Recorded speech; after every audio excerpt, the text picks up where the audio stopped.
Good morning students. हम chapter read कर रहे थे फैमिली इनकम, जो कि हमारा 14th चैप्टर है। इसमें हमने अभी तक रीड किया कि फैमिली इनकम क्या होती है। इसमें हमने कैश, रियल इनकम और साइकिक इनकम के बारे में पढ़ा।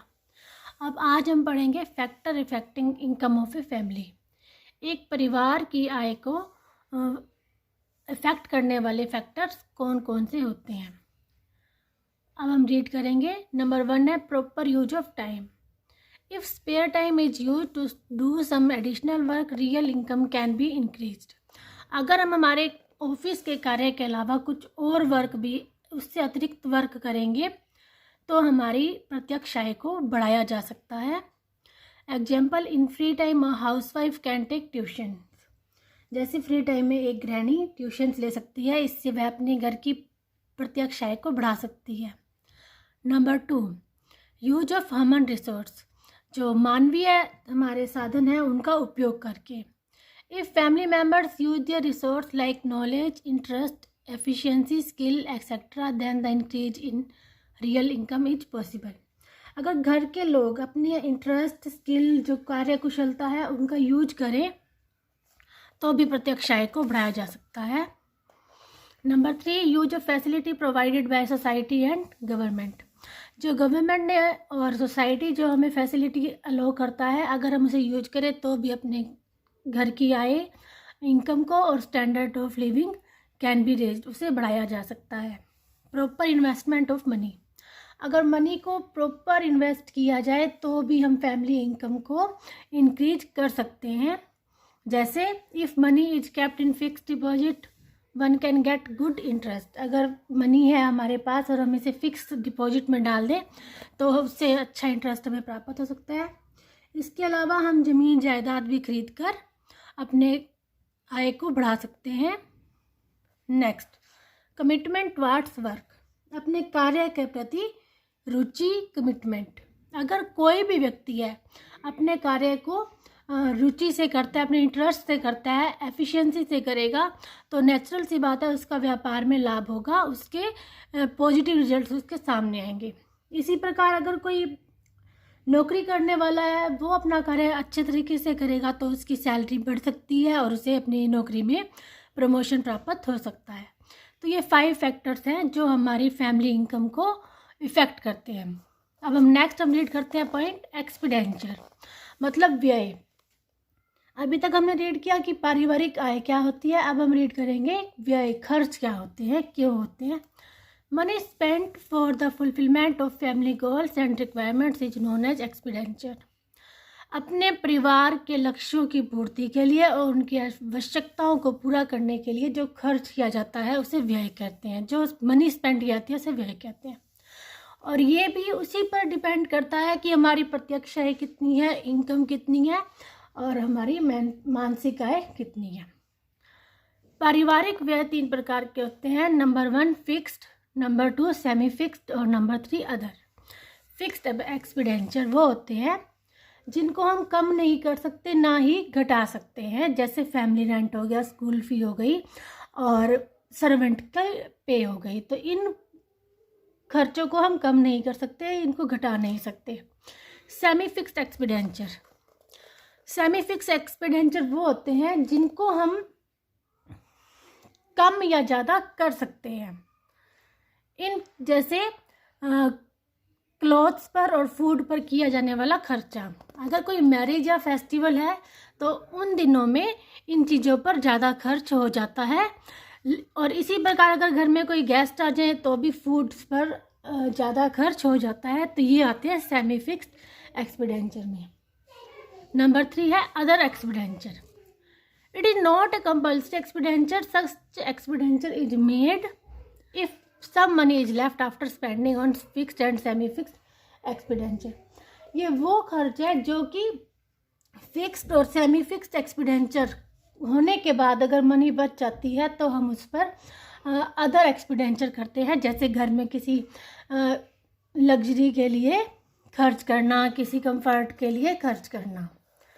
अब है factors affecting expenditure of a family.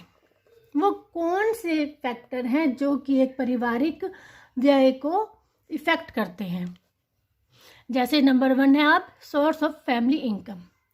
अगर परिवार में एक ही कमाने वाला है तो इस प्रकार पारिवारिक आय कम होगी, लेकिन अगर उस परिवार में मुखिया के साथ साथ और भी कमाने वाले हैं, गृहिणी और अदर फैमिली मेम्बर भी कमाते हैं, तो उनकी परचेजिंग पावर और इनकम बढ़ जाती है।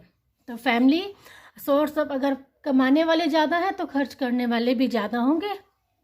Next, structure of a family. Expenditure on house and kitchen etcetera per member is less in a joint family as compare to a nuclear family. व्यक्तिगत खर्चा, अगर हम जॉइंट फैमिली में हैं तो प्रति व्यक्ति यह कम आता है किचन और मकान पर, लेकिन अगर न्यूक्लियर फैमिली में है तो पर व्यक्ति खर्चा ज़्यादा हो जाता है। Number 3, size of a family. Expenditure on education, food and clothing is more then in a large family. अगर बड़ा परिवार है तो स्कूल पर, एजुकेशन पर, कपड़ों पर ज़्यादा खर्च होगा।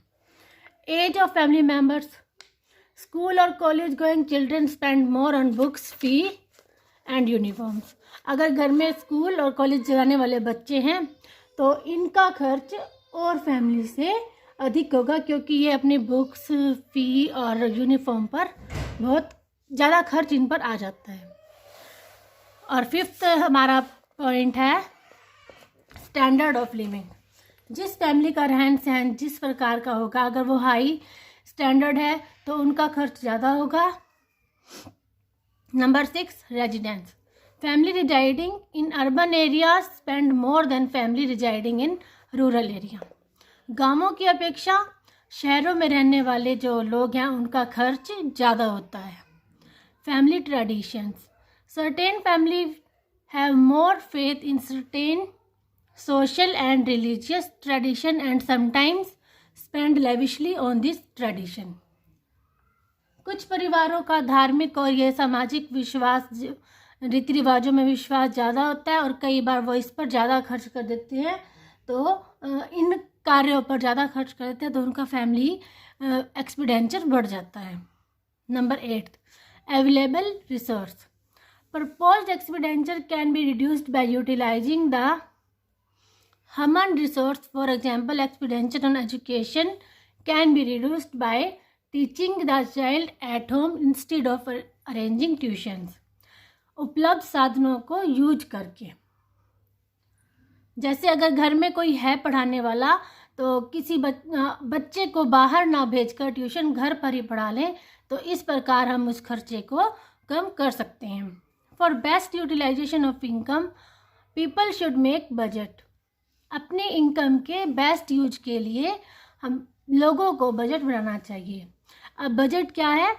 Budget is a tentative estimate of a family income and expenditure over fixed period of time. एक निश्चित अवधि में किसी परिवार की इनकम और खर्च का पहले से जो ब्यौरा बना लिया जाता है उसे बजट कहते हैं। If we spend according to our budget, the proposed expenditure can be less than the estimated income and some money can be saved। अगर हम अपने बजट के अनुरूप ही बनाएंगे, अपना खर्च और इनकम उसी तरह से तैयार करेंगे, तो इस प्रकार हम अपनी कुछ आय को बचा भी सकते हैं और अपनी मनी को हम सेव भी कर सकते हैं। तो ये तो हो गया फैमिली की जो इनकम है उसको इफ़ेक्ट करने वाले एक्सपेंडिचर क्या होता है और एक्सपेंडिचर को इफ़ेक्ट करने वाले कारक। अब हम रीड करेंगे आगे supplementing family income. Family income को बढ़ाने की क्या आवश्यकता है, क्यों आवश्यकता है, ये हम रीड करेंगे कल। Okay, thank you.